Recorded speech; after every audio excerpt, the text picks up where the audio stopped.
Episode commencing in 3, 2, 1. Episode initiated. Welcome to the Section 9 team. We are all about stopping cybernetic robot crimes and chewing bubblegum, and we're all out of bubblegum on another complex episode of Ghost in the Crit Standalone Cosmic. This is your Doc Brown looking section chief with funny hair, Patrick here, and ready to send out my friends on a mission. Standing alone with me this week are my 5 investigators and ghosts, as well as your players. To my far left, the stoic second in command with white eyes and blonde hair. It's Jabert jabbering away his Jamfram. Hey.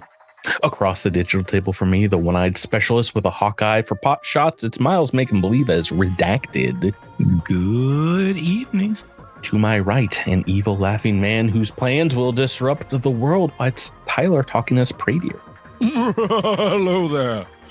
To my immediate left, the only fully human on the crew, but we don't hold that against them. Why, we have Drew dying to play Zilix. I have this weird memory that somebody was insistent that this was one of the best sci-fi shows of all time. I don't know why. Every Star Trek. I don't know why.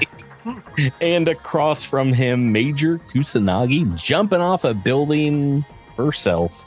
None other than Rebecca Rowan with Asher and Sky. Hello. Hello. I have the memory of a dead goldfish. What was Drew talking about? Were you on that? It was the draft we did. Challenge thing. Yeah. Mm-hmm. The sci-fi draft. Oh yeah. Wait. Yeah. The Jetsons was on that Drew put the Jetsons on.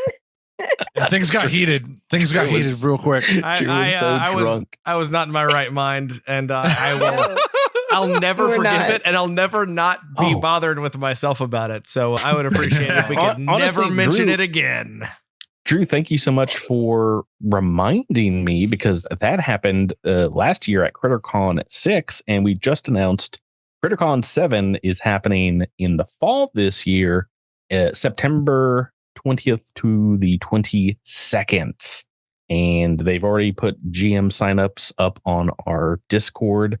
Our amazing venture agents and volunteer lieutenants and what have you are organizing GMs right now. There's a lot of freebies if you would like to GM at our online con, which this will be the 6th year in a row.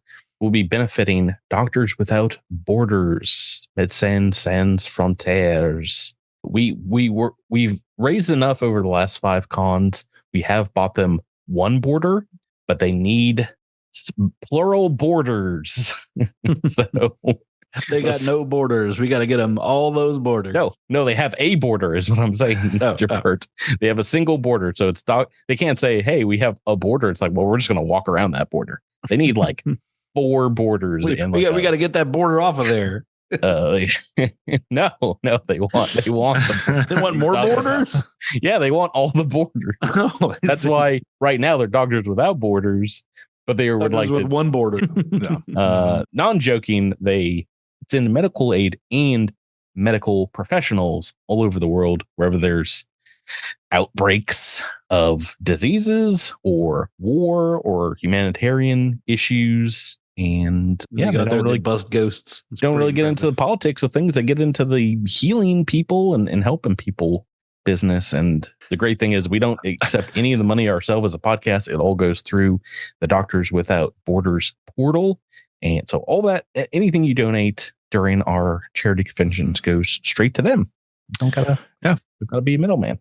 Yeah. Well, and it's nice because I signed up for Doctors Without Borders, and so I just take the money, actually. Oh, you're like, I'm a doctor. He's one of the doctors. Yeah, I was like, no, I have an EMT thing. I could be there. And they're like, okay, we'll sign you up. And I was like, oh, there's some funds I could use. And they're like, I'm a doctor without boundaries. Does that count? Tyler, you have been an EMT before. Is that right? Yeah. When I did rescue missions on Mount St. Helens, I was an EMT for those missions. That's awesome. Didn't we just talk about how we had the helicopter thing a couple weeks ago? Yeah. I'm still upset about it. Or was that off air? I can't remember whether it was on air or off air. I don't know if that was off air. If it wasn't, at the end of my EMT schooling, the reward for the number 1 student was to get to be a part of like an airlift practice.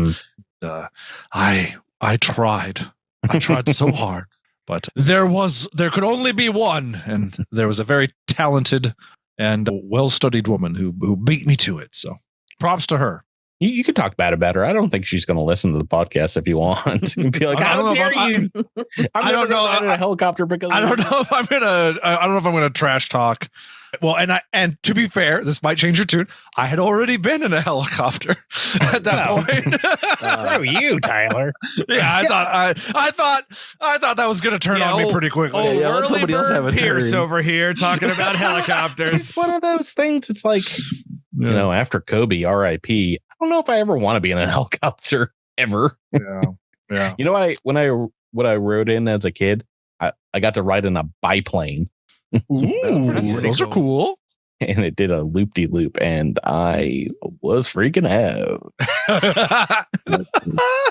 I was like, I don't think this is like a super trained pilot. I don't know if he should be doing these advanced maneuvers. I was like 8 years old. This feels like his first one. Yeah, this feels like it's an Indiana Jones movie where the pilot has been drinking out of a unmarked container for 2 hours, and now we're upside down. You need to get to the middle of the Amazon. All right, glug glug glug. All right, let's get back into that pilot's so drunk he forgot about Star Trek. Forgot about Cosmic Crit. Hopefully, you guys didn't forget about Cosmic Crit and what happened last time on the podcast. You know I did. You all ascended the launch platform of Operation Sharpwing's rocket to the very top to find Dr. Jan Vaughn unconscious at a damaged control panel. You found out from her someone has locked out the controls and is hacking the launch. Raider left his body and discovered that Redacted's old rival Censored had hacked the security robots and was hacking the sole remaining computer next to the rocket, along with Killerbot, his drone. Engaging the interloper, his guards blinded Jamfram and Zilix before critically hitting Redacted and entangling him to the ground. The launch sequence was activated last week with 30 seconds at its start. You all are now on a deadline of just 4 more rounds. What's wrong with that last time on? There's a couple things. I have one. Rebecca! It was not Killerbot, it was Murderbot. How you better not forget about Murderbot. You better not. Yes, Murderbot. I partly remember that because of the Murderbot. Is it Murderbot Chronicles? Is that the name of that book? Yes. Oh, the book series, Yeah. I've read the first one. I haven't read any more, but it was very cute. I love it. Really stymied my Google searching for Murderbot drone to try and get some art for the robot. But right. All right. Anybody else got another one? We are mid-fight as we get back to this week's episode. So apologies if I misremember this, but Zilix wasn't blinded. It was Redacted that was blinded. That is incorrect. Oh, that was the other thing that happened. I was entangled. Shoot. Which is the next sentence. Did you curse, Drew? I said shoot. Okay, good. No, he said a potty word. He said a potty word. He said the potty word. He said I said was. Bert, Miles, or Tyler. I mean, I guess I could make a random guess, right? You can always make a random guess. That's always allowed. Just want to check something real quick. I'm checking the map for clues. Okay, that is the only computer on this level. I'm gonna guess that I'm just gonna say that he wasn't hacking the sole remaining computer next to the rocket with Murderbot. He was doing it alone. Murderbot was just nearby, floating around. No, I'm mostly talking about Murderbot was there also. God dang it. Was nearby. I had nothing this week.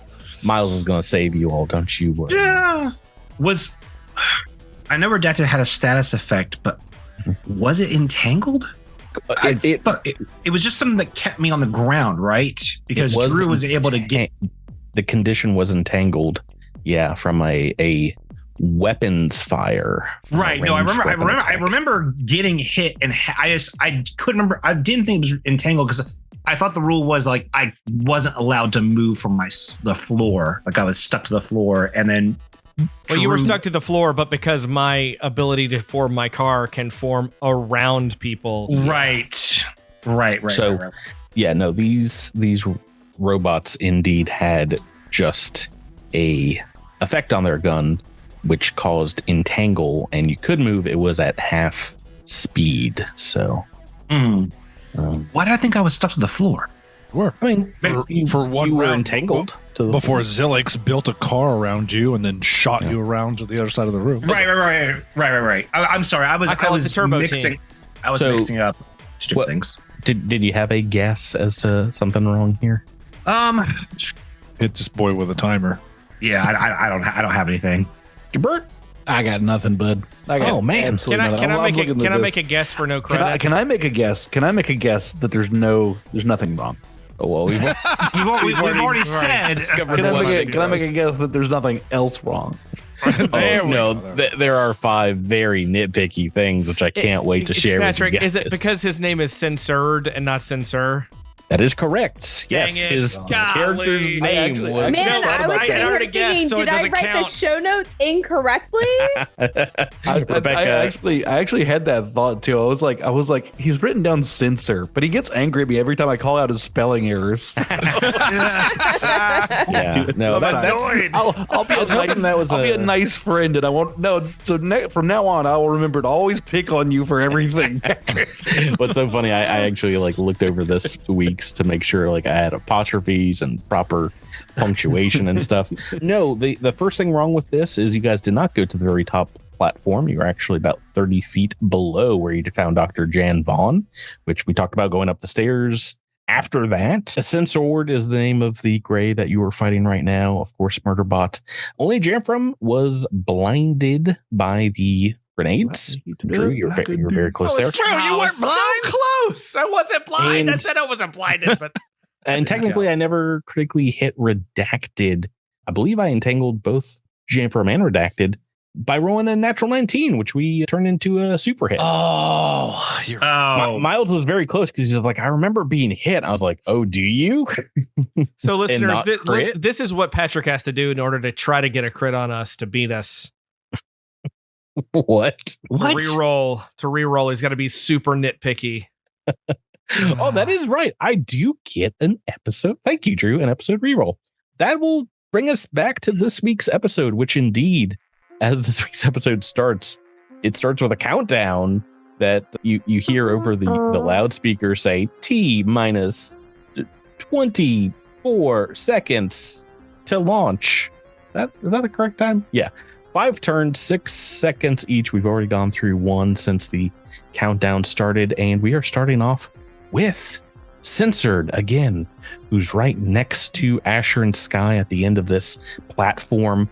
Next to you all is the giant satellite attached to the top of the rocket. And once again, you're about 100 feet up. Rebecca, you can take a attack of opportunity if you'd like. You have a melee weapon out. I would love to do that, but I don't think I have one out. Okay. If I remember correctly, I'm trying to remember. Because I considered putting down my gun and picking up my plasma ribbon, but I don't think I did. So I think you might be correct. Okay, so Censored's going to move away from the terminal real quick and be like, you all stop messing with my plans. I'm trying to blow this rocket up, you guys. Redacted your stupid stool pigeons here are really gumming up the works. I don't appreciate them. And you guys should probably get off this platform because it's about to explode. At least I'm trying to get out of here. Have you seen Murderbot? Where did Murderbot? Anyway, it's my turn. I mean, I'm going to redacted. I'm going to kill your friend here, your elven friend. You have a friend. Fine. Okay, let's do it first. Stop trying to get into my mind, elf. Andy, our good favorite enemy here, Censored, is going to use a little bit of a brain scan, what's known as a mind thrust on you there, Tyler. Can you go ahead and make me a will save? Let's see how you like it. Sure. You see the sides of the Gray's head kind of throbbing, just I don't like that one bit. His brain says wobble with it, wobble with it, wobble with it. Wibble, wobble, wibble. All right. Well, yeah. You have succeeded and are taking 11 points of mental damage. That's my turn. Asher and Sky, you're up. You got a robot right between you and Censored. Can I try to hack into the computer or try to prevent whatever he's set into action? I believe as a standard action, and I apologize, I'm not going to have the rules up in front of me for this hacking. This hacking that you're going to be doing. But I'm pretty sure it's a standard action. Let me just double check. I imagine this would be kind of top priority for you. I just didn't put it in my notes here. Stopping this giant launch. Okay. That seems odd. Are you suggesting we shouldn't? Am I wasting my time? No, I just wasn't ready. Oh yeah, no, I totally want to blow up. PCs can. I just figured you had so many rounds. I figured you probably want to kill people first. But you can hack into the computer size of a data pad with a computer's check. Make me a computer's check. Okay. Oh, natural 20. Ooh, nice. Let's see here. What does that equate to total? 36.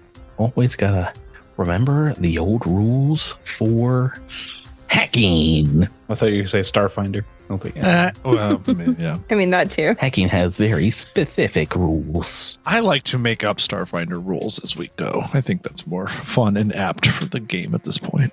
With 2E around the corner, I don't know why we should stick to any kind of strict interpretation of the rules. This game's in its twilight years. That's when it's supposed to explore. Go out there. Really be free with it.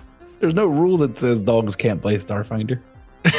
Wait, do we have an Airbud situation over there? No, Tyler, it's Starbud. Oh, Starbud.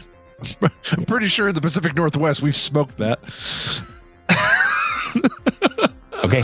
Yeah. No, you have completed this because I had to look this up. This had a fake shell adding to this computer's check, DC 5 on top of it.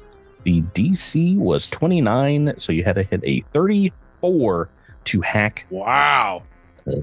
If I'm being sure here. That was a close call. All right. I think. I'm in. I think it still might require some turns. I'm not sure. No! Just going to double check. That will be your standard action, though. Do you have a move action this turn you'd like to do, or anything else? Let me pull out my melee weapon. Okay. Then we're going on to the robots' turn. These guardian robots. I think we're just going to make some melee attacks because they're close to everyone. We got a couple on Jamfram. Let me do the first one on Asher and Sky. This one turns around where it sees you hacking. 17 on the dice is going to be a hit. Or a slam attack. Slambo. D6. 10 points of bludgeoning damage. Jamfram making 2 attacks against you. Not flanking very specifically here. Your KAC against these robots is what? Boop, doop, boop, boop. Pretty sure this first one's a miss. Let's see. I don't remember if I hit them last time or not. The one to the south just moved up. I think you actually did hit this one right behind you. Mm-hmm. And this is the one that rolled. Oh no, I rolled two 11s last time. 2 11s in a row. 2 natural. Oh, total? Okay, yeah, they're probably not. I was about to say this one has some damage on them, but maybe that was from a previous round. Yeah. So my KAC is 25 right now. Then this one is a hit. This 17 is 10 points of damage. And Zilix in the car behind some cover. This other one's going to attack you. And a 4. That's a miss. Okay. That'll take us to Jamfram. Your turn. Let's see. Okay. Let's see. I'm still blind, I think. Oh, no. That was only like a turn. That ended a while ago. Oh. Yeah. I mean, it's not on your character. This is turn 4 of this combat, I'm pretty sure. Oh, okay. Let's see. Well, no. Oh no, but I'm still entangled is the thing, right? I don't think so. I think both and no, I didn't get out of it. I'm pretty sure.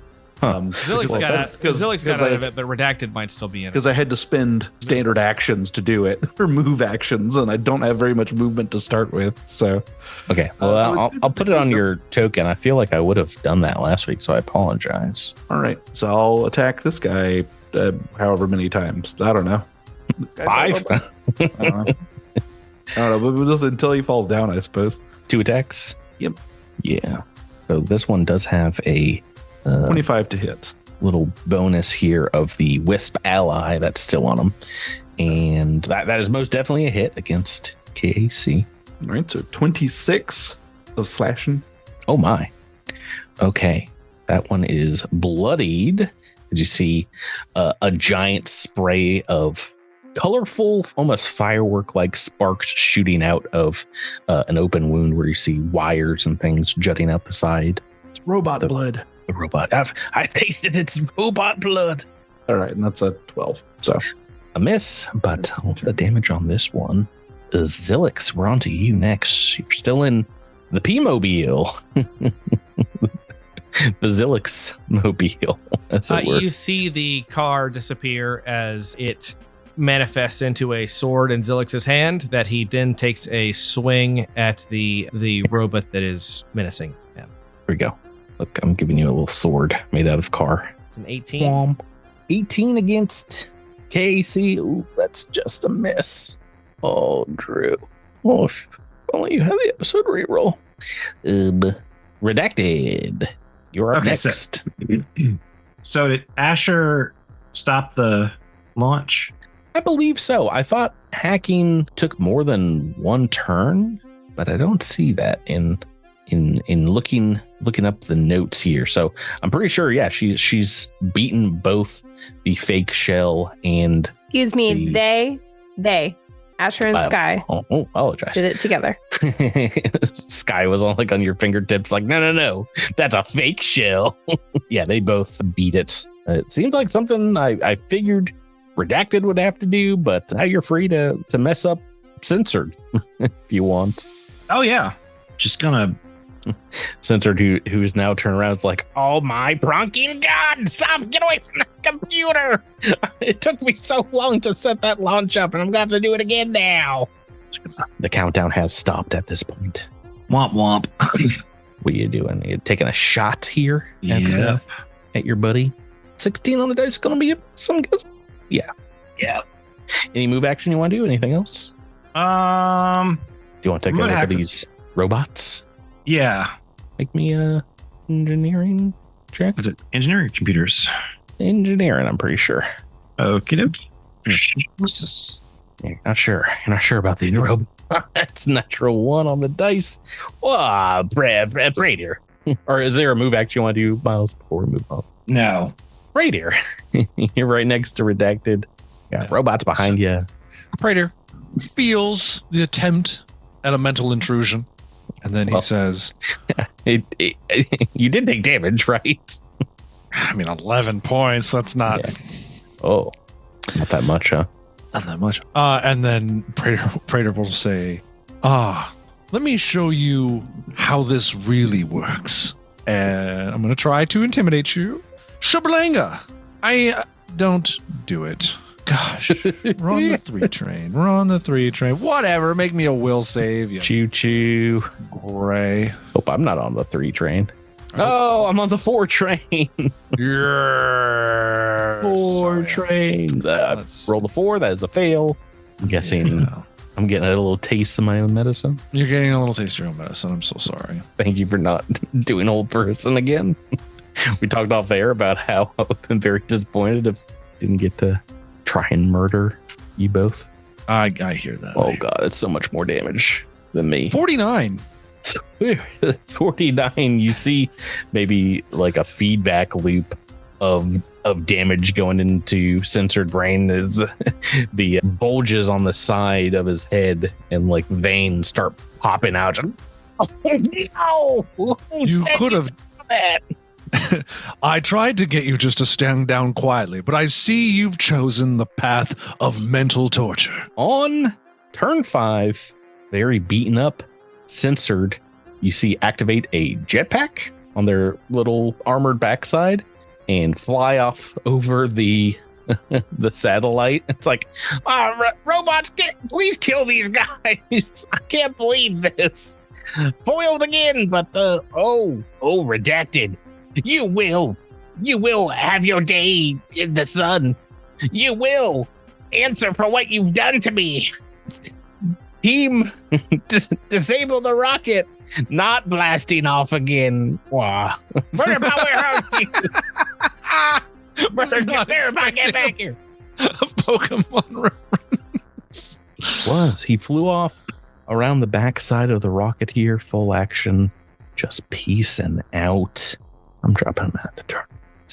Azure and Sky, you're up next. All right. Countdown is still paused, right? Correct. I mean, you stopped it.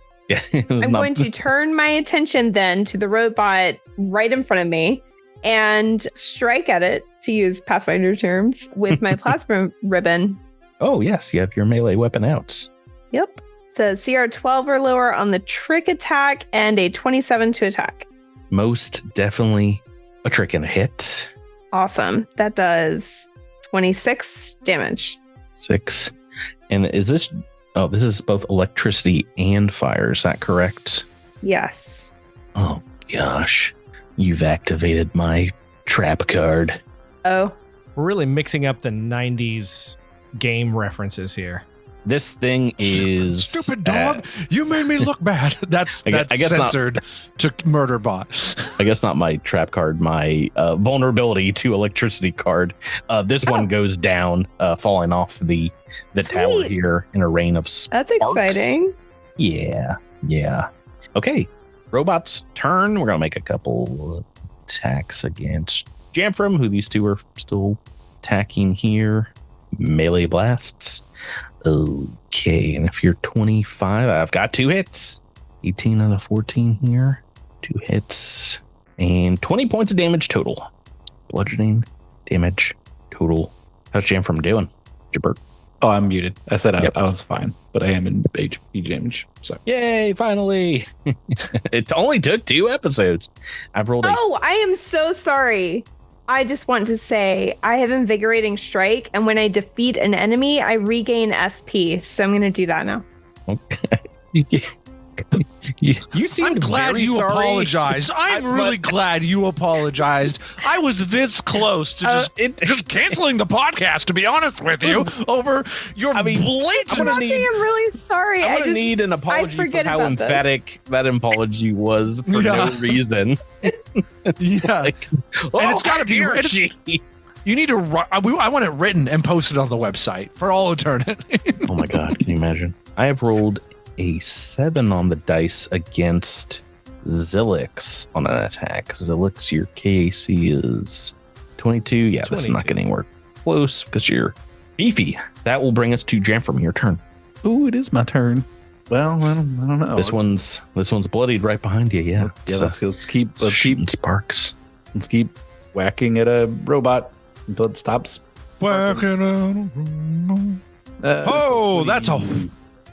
that's some damage. You also found out its other weakness, which I'm not joking. It is weak to critical hits. Oh, hey. I thought you were going to say it was weak to having all of its HP dealt to it. I mean, would also be very weak to that. Spoiler warning, that would have, super dead. I'm pretty sure. Actually, maybe it wouldn't have on a normal. No, it wouldn't have on a normal hit, but yeah, you did 50 something points of damage, which is actually like 80 points. You could have killed this thing in 1 hit with that crit. Yeah. So let's do a Patreon shout out for this critical hit. Way to go. Way to. If you want to join the Patreon and subscribe, I think at anywhere the 10 or above level, you can get personalized shout outs by sending them in. You can message us on Discord, email us at cosmiccrit@gmail.com, or go right through the Patreon app and tell us a personalized shout out you want. We have so many fun friends in the Flanking Buddies level here. I don't know who to pick. I don't know. That one. Oh, what was I looking at? Alton C, thank you so much for your support over the years. Big supporter of us at the higher level on the Patreon, and we appreciate you. Once again, just patreon.com/Cosmic Crit if you want to support all of our podcasts. Also get access to Dead Men Roll No Crits, all episodes, and some bonus content and things that usually doesn't get onto this podcast. Only here over there, including some of our Starfinder 2e stuff. Right. So we've got 2 of the robots dead, 2 of them left. Oh wait! I'm gonna make my other attack against this guy. Oh yeah, you're making 2 attacks. Don't you dare do it again. Doubles now. Good. Drew, we're on to Zillick's spell. Well, now I'm gonna make 2 attacks. I learned it. I learned it from watching you, Jamp. Is Zillick's a chameleon in the true sense that he is taking the car shtick from Redacted, taking the sword shtick from Jamfram? Can your true scales, mimic magic powers, mystic magic powers, and you just take over Radier's job, Drew? Only if I chose a specific backstory, which I did not. So, well, you kind of wanted to do healing nanites at one point, right? Yeah. All right, 14's not going to hit. Nope. Second attack, go for it. Ooh, 16's not going to do it either. Oh, Drew, you're so close. So close. Redacted, we are back to you. We've got 2 more of these bots left. All right. Redacted is going to try to... I think we already talked about this last week. Level 9, you get the hack constructs feature as an engineer. You tried to do it last week, Miles. Yeah, no, I know I did, but I thought I could still, if I was within 30 feet, remote hack them. No. The console. No. Yeah, and Rebecca totally took your job here. I'm so sorry. You're ready to do it this turn. That would have been a fail, though. She took your job, for which she didn't apologize for, but she did apologize for the SP not being stated out loud. I'm sorry. Then I guess I'll just attack one of them. The one next to Jamfram. Yep, this one has not taken any damage yet. Go right ahead and blast them away.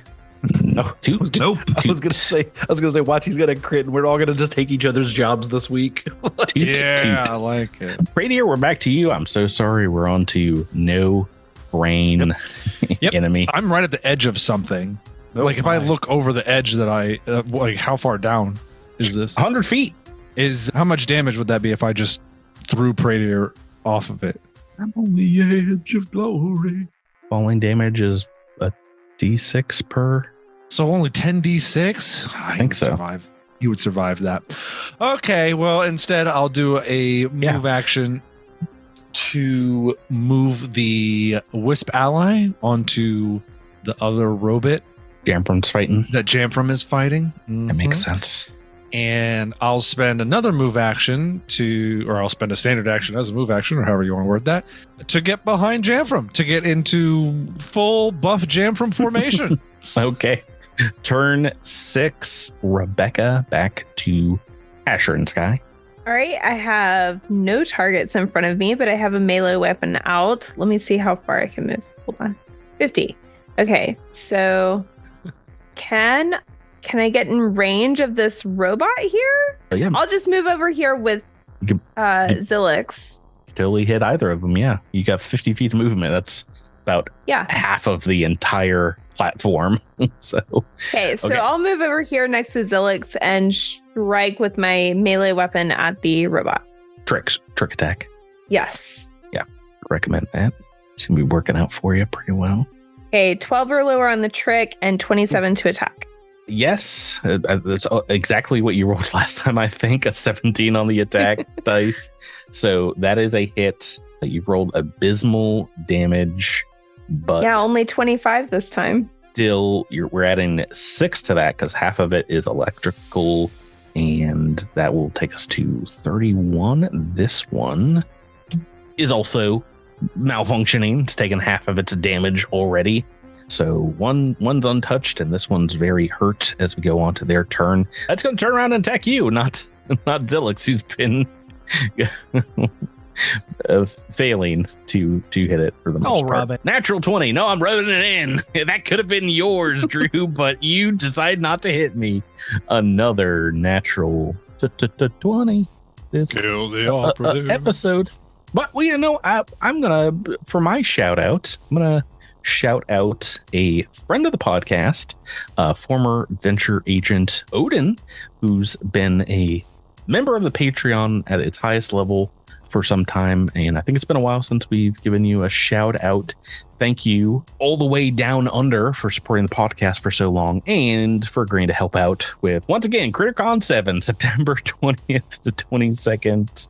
Cosmic, thank you so much. Thanks, Odin. Yay, Odin! Even though your crit is hurting me, it's okay. I forgive you. Oh yeah, wait a second. Bad No, it's Odin. cool. Bad Odin. So first off, critical knockdown. So you're on the ground. Second off, double damage. You like that double damage. 23 points of bludgeoning damage. And this one on Jamfram's going to make another attack over here as well. Your blast. Another natural 20. Oh, Patrick. Well, I'm totally never going to use that episode reroll too. It's the thing. I was like, I'll just reroll it if I fail. Nope. Oh boy, I'm just. Who else is getting it? Who else is getting great? You get rid of my boss, I get rid of you. Let's shout out. Ooh, so many people, so many folks.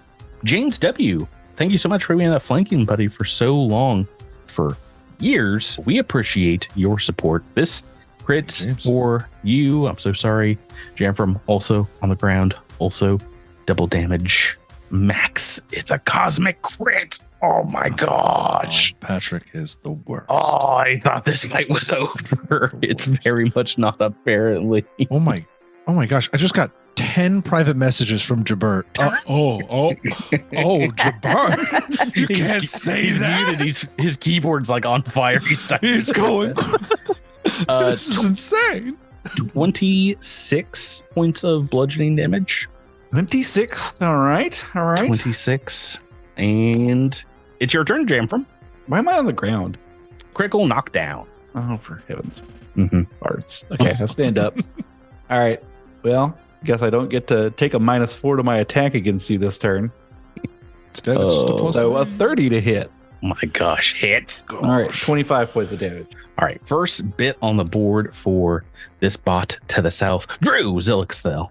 All right, we're doing 2 attacks again. All right, let's see if this gambit pays off. Are you going to join the crit club? No. You're definitely not joining the Cosmic Crit Club. That's City? for me. For me only. Ooh, super hit though. 19 on the dice. That's going to do it. How much is this? 15 points? 15 points of damage. No Good. critical effect, but All right, it's still up. Get a fusion on that sharp boy. Second attack. Go for it, Drew. Close to a 17 on the dice. 7's a miss. Redacted. All right.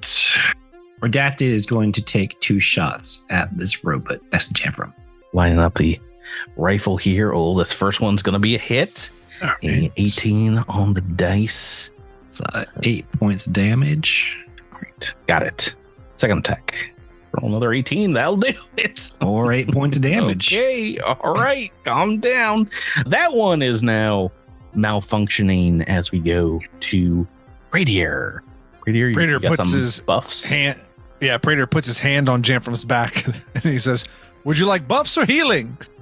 Ooh, little column A, little column B.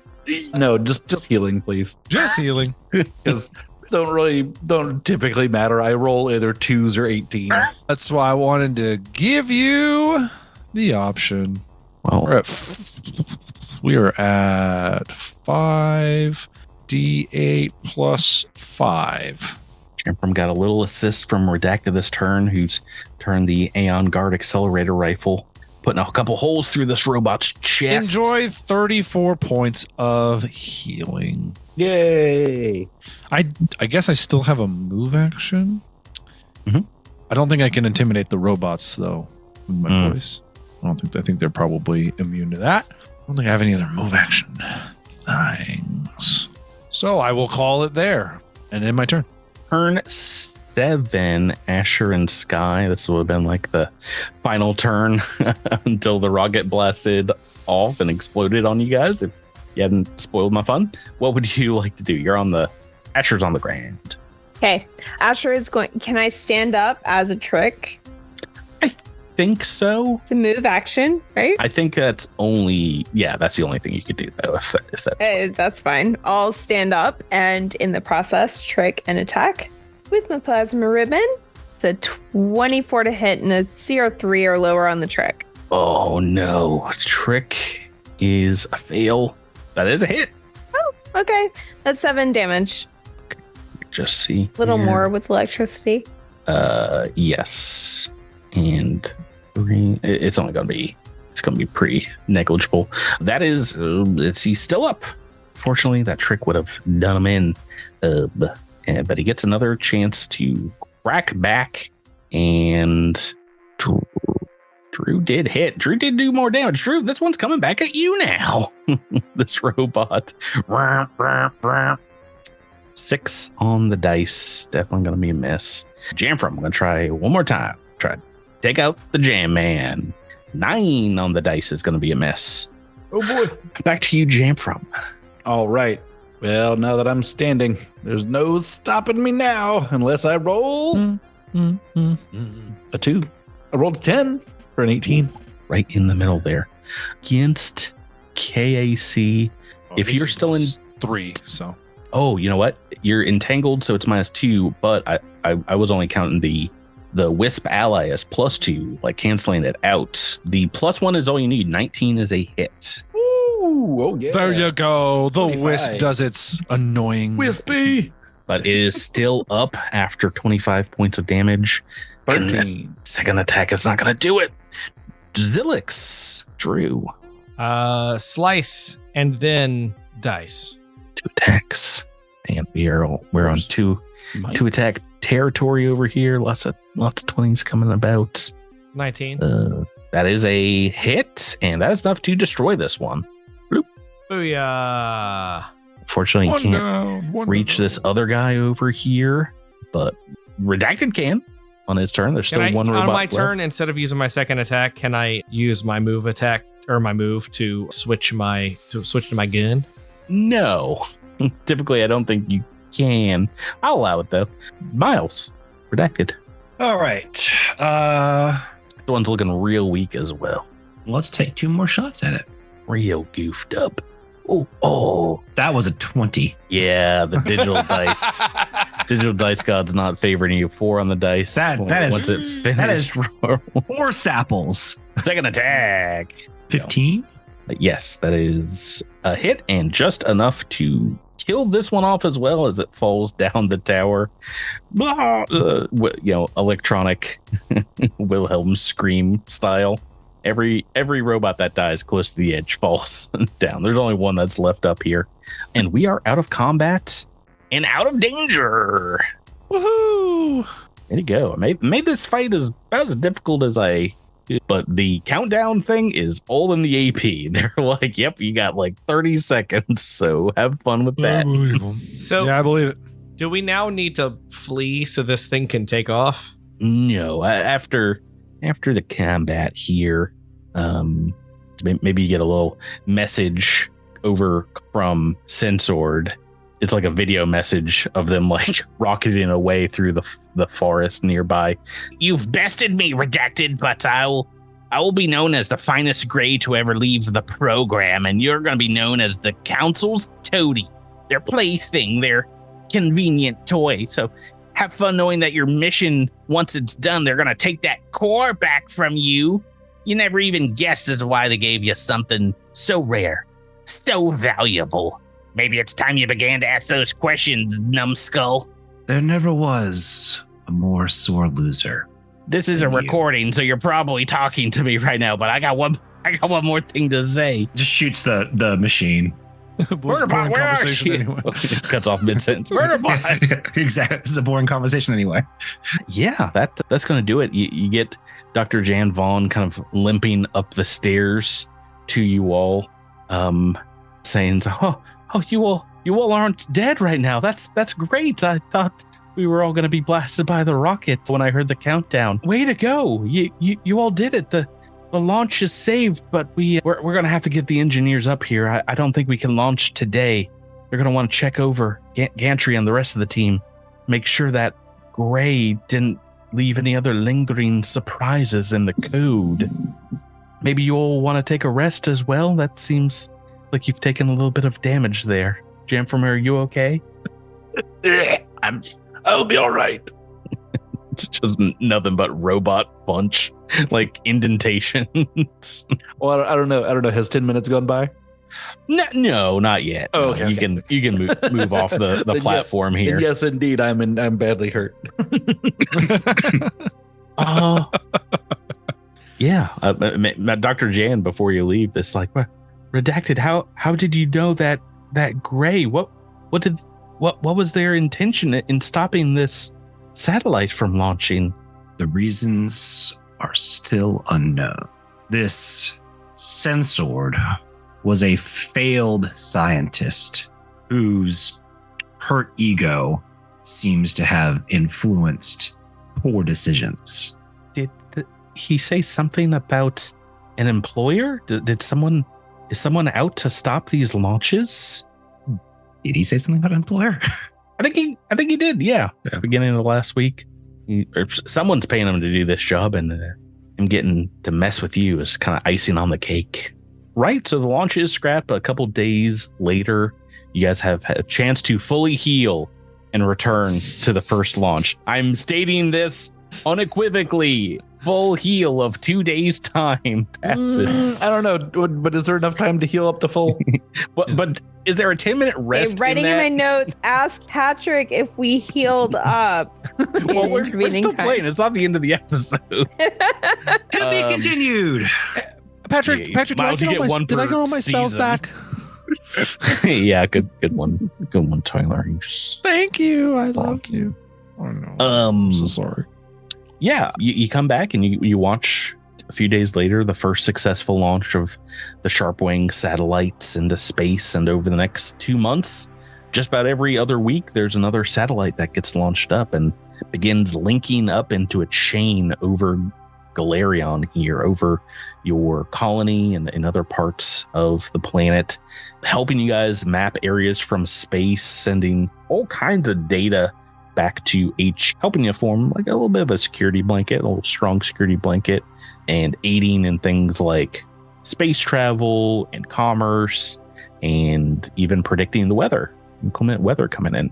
Of course, the true aim of the satellites still very much a secret, one of which, the benefits of which, come to fruition months later on First Choices Day of that year. I'm pretty sure 323. I think we're like a year behind where we are in real life. So not 2023, but 323. First Choices, you'll know, is the winter holiday, as the weather in Viridian turns cold. You get some blustery storms with some not real snowfall. I think you get some what's light snowfall called? Why can't I think of the word? Flurry? Yeah, like flurry? A little flurry, but like nothing sticking, you know. Dusting. It's just yeah. Maybe here or there's like little bits of overnight patches of frost that kind of build up. But I think where you guys are on Galarian is like, you know, close to the Mediterranean. I don't think it's like super cold weather yet, but yeah, all around town, all around the colony, people are still bundling up. You see sweater weather has arrived. Astraka and the Willowwenth family man on the weekends a hot apple cider stall in the downtown area. There's gift night wrapping stations by some of the colony's Sheeran inhabitants, those who care about the tradition of gift giving and picking out. As over the next couple weeks, the holiday is celebrated. And yeah, as you walk through the colony, you get a sense things kind of returning to normal now that over the last 4 months or so, you've dedicated the majority of your time to this Operation Sharpwing. But yeah, since then, no undead bear attacks, no crisis down in Plostov. And for the most part, the expansion and setting up the colony has been kind of offloaded to other teams, and you guys have been able to spend more time doing whatever you want. Is there anything in the winter time with downtime you see your characters doing over the next month or so? And does anybody want to split time between here or Plostov, the other side of the colony? I think Praetor would spend a decent amount of time in Plostov. Anyone go with you? Yeah, Asher and Sky were gifted a guitar or something, like a musical instrument. And I would like for Asher and Sky to spend some time trying to learn to play said instrument. Musician, dancer, murderer. What a triple threat. Asher and Sky is really a sextuple threat because there's two of you. That's true. Yeah, do you guys all want to spend some time down in Plosov as well? I mean, Zilix just wants a sunnier spot, Yeah. I mean, warm. I think the nights there are still absolutely freezing. It's kind of more arid. So, but during the day, maybe a little sunnier. But as you're visiting down there in Plostov, Jamfram, you're getting quite a few calls from the Asoki vet Lapley. Seems to taking a shine to you when you're back up in Viridian. Pradier, the affable, elven, hippie Thistle seems to be taking up more and more of your free time, asking to go on nature walks, and you know what that means. Come on, Tyler, you know what that means. You know what that means. That's where you look at. I'm not going to spell it out for you, but you know, birds. You know. I'm bringing my bug spray.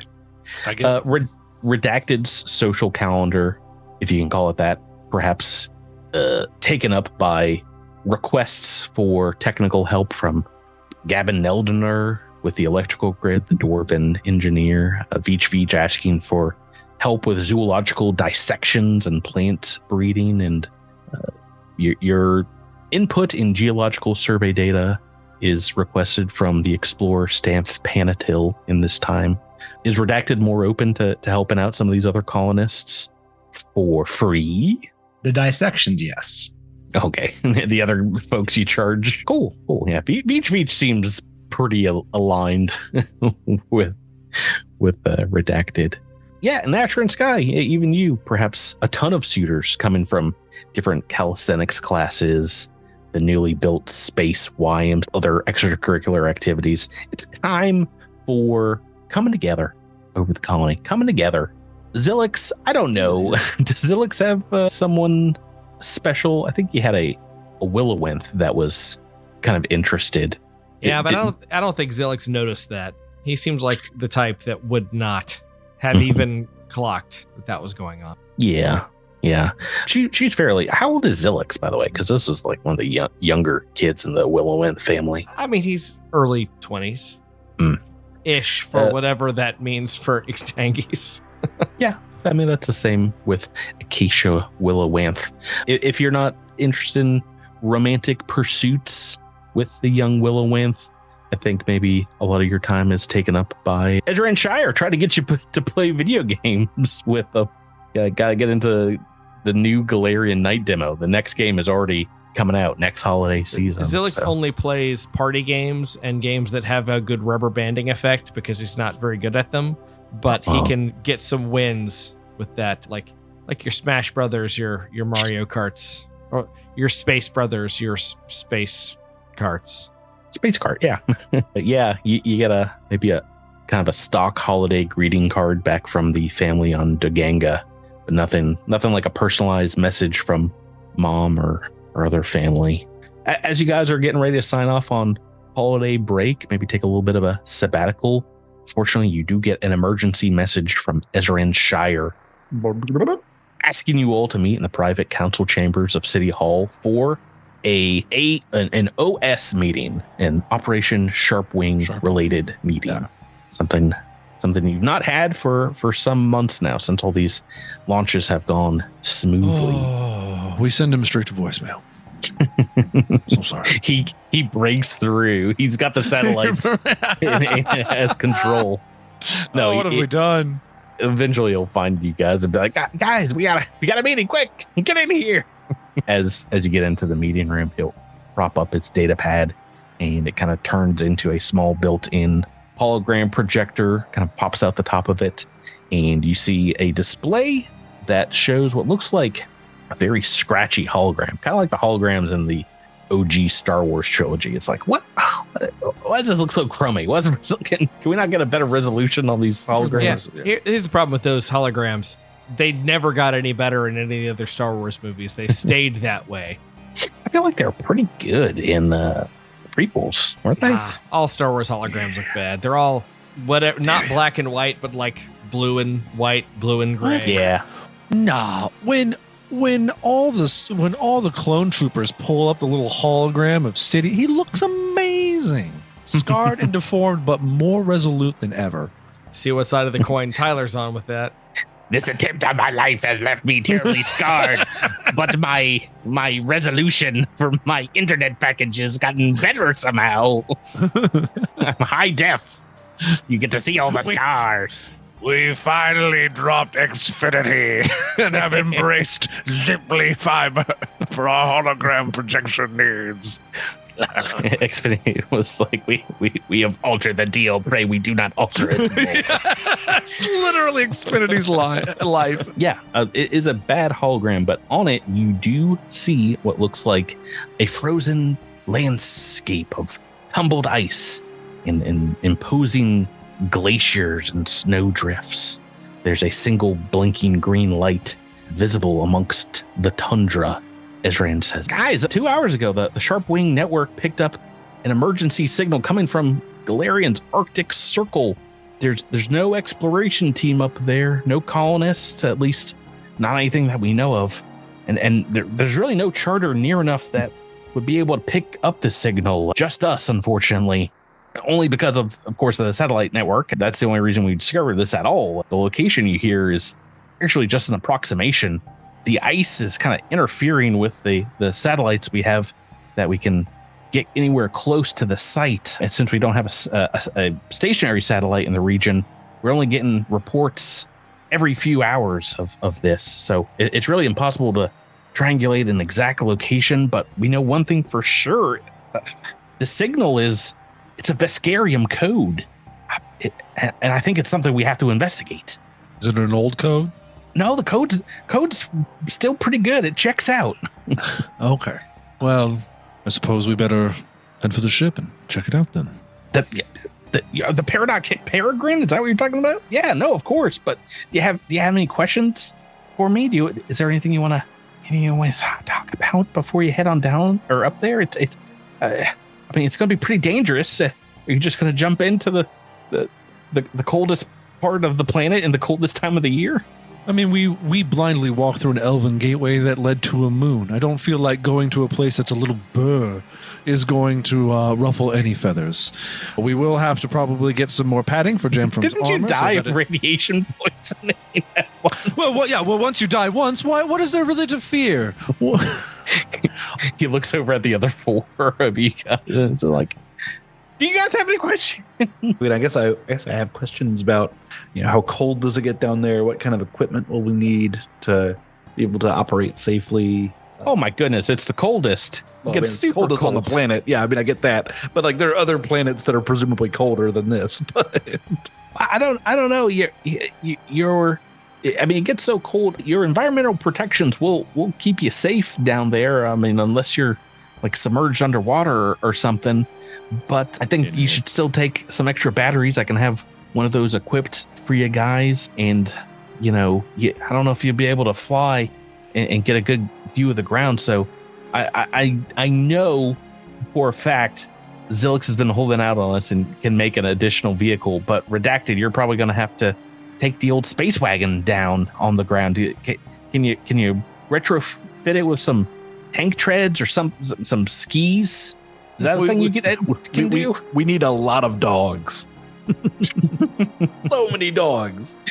There's like it's a walker, so I don't know if it's really going to need it. Did you change it into a walker? Yeah. I missed that completely. I forgot. Well, there we go. There you go. Well, he's already retrofitted it for the cold environment. Never mind. That'll help out. That's what one of the sub vehicles that is suggested in the AP. Yeah. There's some other survival gear that Ezra and Schuyler will recommend and have requisitioned for you, and I'll put it in the loot section. But cold weather clothing, in case you do have to start making some checks. There's an industrial backpack in there for you. He gives you a emergency beacon, an even fire unit, and a mobile hotelier large enough for everybody. I'm just going to copy this whole section and put it in the loot chapter. Loot pile. And an ultra capacity battery. Nice. yeah, I think with your vehicles and some of this gear, you'll be pretty well set. Hopefully you can land, within a few miles of where we've triangulated and figure it out from the ground from there. But yeah, I mean, it's still going to be dangerous. If something happens to you guys, it might be some time before we got word back through the satellites and be able to send out a rescue party. So you're going to have to be very, very cautious. And we don't know what you're walking into. If this is a Vescarium vessel of some sort, I mean, didn't you guys just have like a fight with them like a couple months ago? Some Vesk mercenaries? Oh, we had a whole thing with like Yeah, but they had dinosaurs, so I don't think it's them because they wouldn't bring their dinosaurs over there. Yeah, dinosaurs wouldn't. Yeah, they wouldn't fare well. Yeah, you guys did just go to Triumph, the Vescarium-backed charter, and help Dr. Vaughn defect. I mean, but that was Sharpwing satellite. That was just, if that's what happened, that was just like it was a job. They wouldn't hold that against us, would they? I mean, I couldn't imagine that after that happened that they would send a group of Vests out to the most remote area possible just so that we could pick it up on our satellites, which they probably don't know about, so they could get their revenge. Maybe. I feel certain that they're going to be cool about this, because I feel like my GM was very clear that the Vescarium was going to be chill about all this. I do too. Probably pretty chill. Yeah, I mean, maybe they don't know anything about that, but if they're not friendly, you're going to want to be careful. But if they are friendly, they'll probably super appreciate a rescue. Yeah, if they've been down there. So yeah, definitely check it out for yourselves. Take care of this problem discreetly, and maybe we'll be able to bring back some other explorers or colonists to Triumph, and they'll give you some kind of cool reward. Maybe there's some cool research to do down at the Arctic. It'd be so fun. You're making this sound an awful lot like a quest, Ezrin. I'm sorry. This is just the job, man. I don't know what you want from me. We're the only ones in position, and with the technology to help these folks out. Do any of you have experience with like highly technical code breaking or Vescarium codes? I wasn't able to get much out of it. It seemed to be heavily encoded, whatever this signal they're sending out. Ezra, I played checkers with a Vesk once. Does that count? Yeah, but probably not. Kel's Deirdre looked at it and didn't. Well, she was stumped, but maybe one of you guys will have a better chance. Does I can give it a shot. Yeah, you could try and hack the code. This is computer's check to maybe send it through different filters or deciphering mechanisms. Only a 20. Measuring Sky, yeah. It definitely seems like a Vescarium style code, but it has been filtered, you're pretty sure, through like some various software, perhaps some code. They put it through like machine. They put it through like Google Translate and back a bunch of times. Oh man, that's impossible. Possible to break. Crack this one. Miles, you want to have redacted? Give it a go. Yeah. Do not want. Ooh. Oh no, this code has stumped the team. Oh no. Yeah, you guys aren't sure what exactly this is, but it definitely seems like a pretty heavy duty code if you're not able to break it. More so than like the encoding that would be used for starship identification, or perhaps even, this could be Vesk military of some sort, but the code is unbroken as you get ready for your trip. Yeah. Ezra and Shire, as you guys are getting ready to set off in the Peridot Peregrine that day, says, that whoever's up there probably is not having a good time. I'm not sure how long they've been up there, but I can promise you that they're probably pretty cold right now if their ship went down. I know you guys were scheduled for an R&R, but we can postpone that, and as soon as you get back, you can start that vacation. You know what? Just think of this. This is like a little pre-vacation. You get to see the snow, chill. You do some skiing. If you brought your skis, you might be able to get some of those snow drifts. Is there much snow on Daganga, Zilix? Have you ever seen snow? Only on vacation when we watched it from the ski lodge. Oh, well, you're gonna get a lot of snow up there. The snow drifts can get like 30 feet high or so. So have fun. And you use our secret Sharpwing communication if something goes wrong, and we'll rescue. Might be a few days behind, but just survive. Just survive, everybody. We'll see you later. I'm going to go play video games. Enjoy, Ezra. As you're taking off, you see Ezra enjoying like a big old mug of hot apple cider and people like laughing and having fun around him. He's like waving bye. I'm going to kill him when we come back. He's just like all snuggled up in a blanket and like having a great time. Watching holiday movies and stuff. He's got wool mittens on and those earmuffs. He looks super cute. He has obviously become far too comfortable here around Viridian ever since this little Operation Sharpwing has come to fruition. We'll have to take him on a field trip one day. Can you imagine? He's lived through the entire adventure. It's more fun to get like little bursts of him. As you guys get in the Peregrine, you wake up Cattywampus, who uses this as a bed. He's like, wow, where are we going? What? Are you guys taking a trip? You didn't tell me we're going back to Plostov? Got some pretty good meat down there. So I'm okay with this. Want to fill in your friend? Ooh, sorry. Oh, yeah, I can fill you in. Where do you think the coldest place on this planet is? The meat freezer in Plostov. Is that where we're going? Ooh, where they butcher all the cows that are very tasty. Yeah. So close. Same exact thing. I mean, you're pretty much correct. It is a meat freezer. It's just much larger, and it's an open concept sort of meat freezer. Here's the coordinates for it. Yeah, goblins don't do cold weather. I will stay with the ship in case you guys get in trouble. How about that? I figured that would be your response. As you say that, you see him in the back of the ship with hot cocoa and like a scarf and like a blanket. He's like, oh, it's so warm in here. I'm going to kill him when we get back. But yeah, and we cut to later that day. As the sun begins to set, the Peregrine finally flying over first unclaimed territories to the north of the planet, then icy capped mountains and evergreen forests frosted with snow, and then huge plains of permafrost, and finally just a huge sheet of ice and snow that kind of dominates the view out your port window as far as you can see. Just completely untamed lands frozen in place. And yeah, the kind of general area of the signal as it emanates is like a 10-mile diameter region. So it's really only like one hex that you're searching, but can still take some time, and visibility pretty low. There's a lot of flurries up here that seem to be reducing it to only a few hundred feet. So putting the Peregrine Peridot. Peridot Peregrine. Wait, is the color first? The color's first. Yes. Oh, you've gotten it right on the other two times you said it. Peridot Peregrine. Yeah, that makes a lot more sense. Like Millennium Falcon, but color. I mean, if it was French, then it would be like, Peregrine Peridot, right? But yeah. Fortunately, neither of those words is French. Yeah, thankfully, we won World War II, and I don't have to speak French right now. Thank goodness. I have an approximate knowledge of World War II. I've seen about 10 minutes of each episode of the Ken Burns documentary, and that's about it. I stopped at about 10 minutes in because I was asleep. You were scared.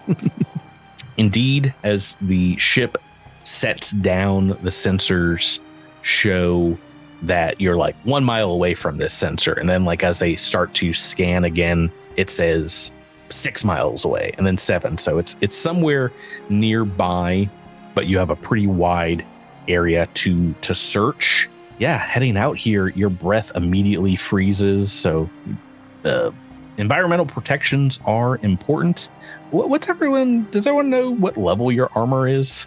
Anyone? No one's rocking like first or second level armor, right? I think we've all upgraded a few times. Right. Okay. I've got bad.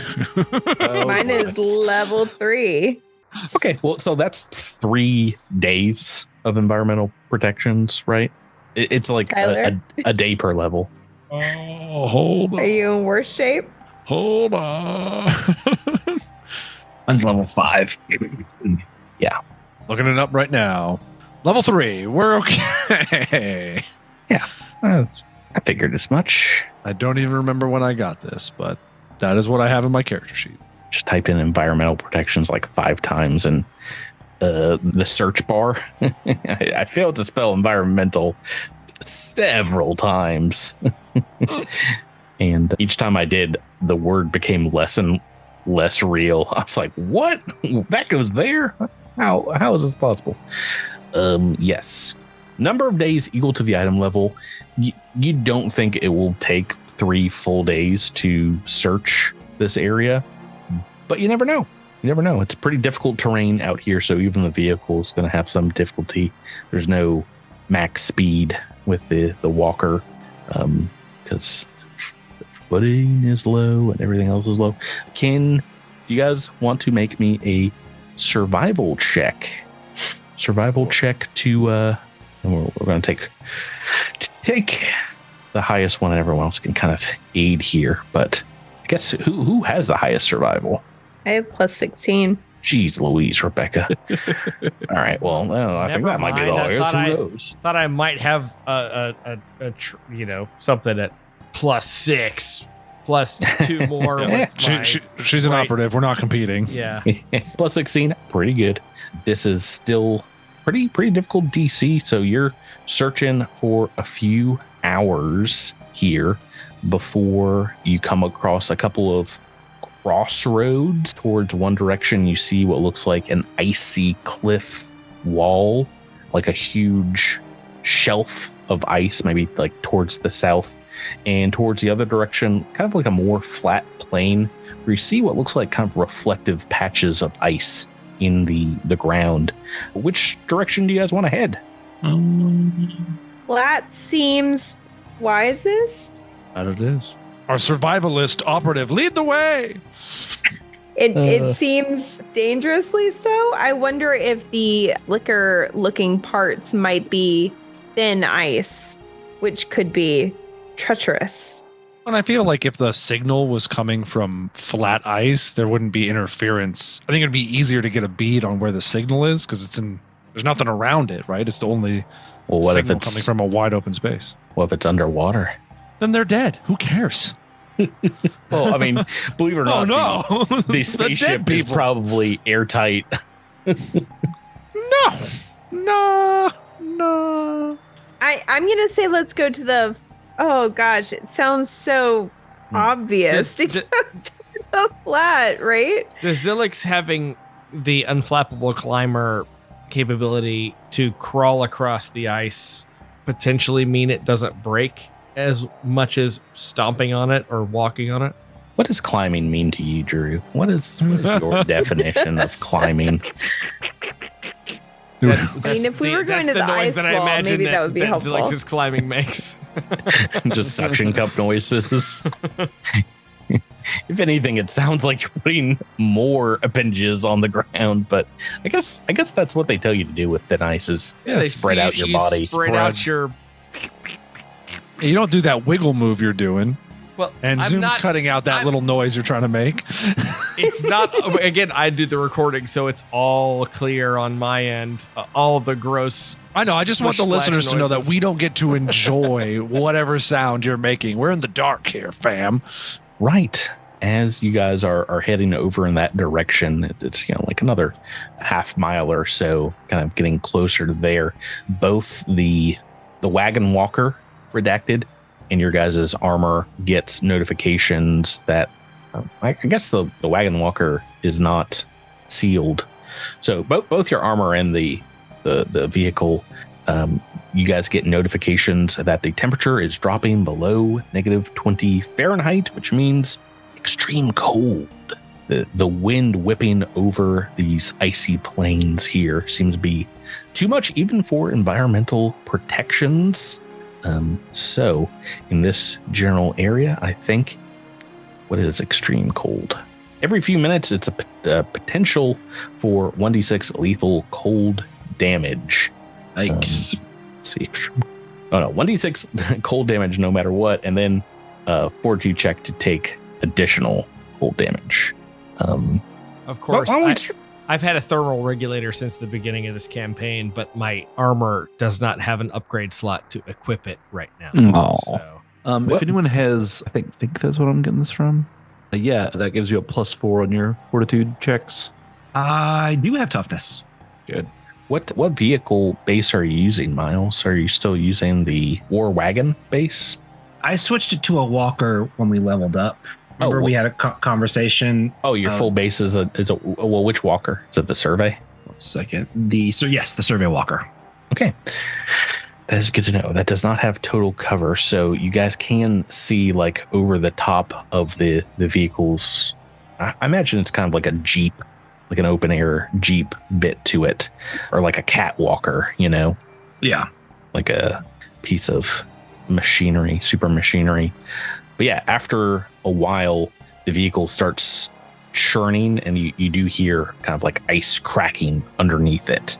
It might be there's some fissures or some other like frozen water beneath, but the vehicle is probably too heavy for this part of the terrain. Keep on going anyway. You want to keep on going the vehicle? I'll get out. It's cool. Praetor gets out. Yeah, I just want to announce that I'm getting out. Let's see here. I'm gonna do some damage to you for moving through this area. Can you guys make me a fortitude save? It's 9 points of cold damage as you're exploring this general locale. 24 for me. It's a 28 for me. 9 points, you said? 9 points, and it looks like, Drew, if you roll a 5 here. yeah, but I failed, I'm assuming. Oh, yeah. Is it time for a reroll? Eel coat, eel jacket. Okay. Okay, we have those. I know that's already worse. God. I know, because sometimes you can just tell because the size of the box is smaller. Because the box on Roll20 is slightly thinner. That's pretty funny. Oh boy, I've rolled more on the 3d4. Zilix's Daganga is like hot, steamy swamp planet. You're not used to this cold. This is 19 points of cold damage. Oof. In addition, or that's not? No, that's 10. Just for Zilix total. Okay, yeah. Total, yeah. Yeah, the wind here is whipping up and just like creating massive ice crystals on the wagon. The door freezes over. I think you guys can climb out over it because it's not total cover, but like quickly entering and exit the vehicle seems like it would be very difficult here. So do you guys want to get out and look around on foot? Yeah, I suppose I ought to. But yeah, the storm here is a dense billowing cloud, and it does feel like a good amount of pressure just kind of walking into it. And your sight is obscured only about 5 or 10 feet ahead of you. It is getting dark as well here. Do you guys want to do like a general search of this area first? Do you want to take a rest? What would you like to do? General search is appropriate. Can you guys all make me a perception check? Yes. Somebody please roll a 20. Technically, I did. No, Tyler, I refuse. Yep, several people have rolled a 20. Oh man, why are our rolls? Nobody rolled over a 10. I rolled very well for Jabert, who just stepped away from like a second right before I asked for this roll. But what's his perception? Mm-hmm. It's not bad. It is not bad. Can I do math though? Can I do math? Yes. Right. As you guys move forward here, I think Jamfram lags behind a little bit as perhaps their senses of the frozen water underneath the iceberg begins to tangle a little bit. Feels the moving of the water beneath the frozen lake on which you guys step out as a shadow appears underneath the ice. And then there's a giant cracking sound, a splintering, almost glass shattering out from underneath behind you as you see a giant blue-looking crab-like ice creature emerge from the lake. It lets out a bellow, just which of course translates to be continued. Oh, To be continued. I thought it was Tom Jones. Who's that lady? I can give you a little amuse-bouche what you guys are facing next week, here's the art for this monster. It is just a big old ice crab. Oh, wow. It is exactly what it looks like. What if crab butt? It looks like it just like went overboard on the hair gel. Oh, it's got frosted tips. You're right, Yeah. Miles. Oh, Quite literally. Oh. it's the Video game character. the Sum 41 of crabs. It's the Sugar Ray of crabs. It's the Frosted, literally frosted tips. Yeah. Yeah. Different references. The crab fury. Crab Jabert? Fury. I rolled for you Why while you does were it gone, have- and you're the only one that gets an action in the surprise round. as this creature bursts through the ice behind you guys. And, Good. is Uh, threatening you all. Shout out or pro tip to any artists. Make sure you Google what the creature's mouth parts look like. That's not what a crab's mouth parts look like. It's what an Fam. ice crab on this planet looks like, Tyler. Like Yeah. crabs don't Like a have little- to be it looks Earth like a little spider crabs. mouth. They can be Oh, alien crabs. Yeah. Yeah, that's on you, Tai Tai. no, crabs Let have me enjoy one- my space fantasy Yeah, Earth ice crabs crab do. mouth.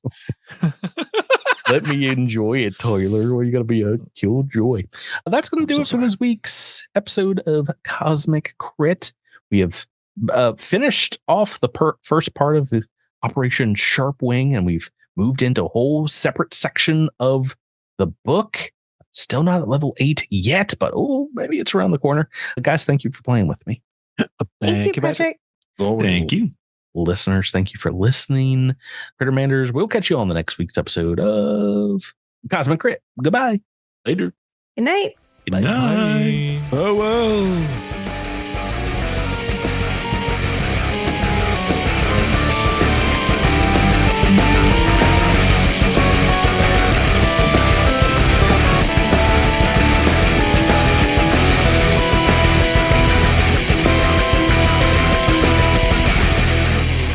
You've been listening to Cosmic Crit, the Starfinder role-playing game, and adventure paths are trademarks of Paizo. All Pathfinder and Starfinder images are property of Paizo and are used with permission.